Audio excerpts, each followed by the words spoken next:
This drink is for you coffee fans out there. It's a coffee drink. It's called English coffee. It involves gin, Kahlua, a little bit of triple sec, and of course coffee, and a generous topping of whipped cream. Let's get started. We'll take our glass with coffee, ready to go.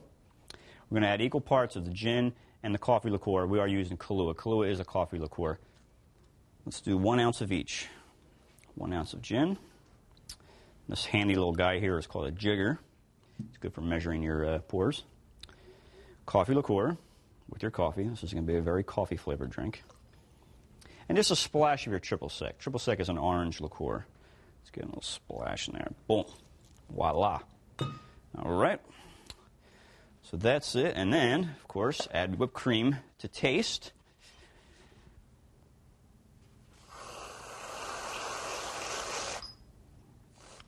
Hopefully I didn't get any on the camera. Get a little straw in there. And that, look at that. That's great. That is an English coffee. Enjoy.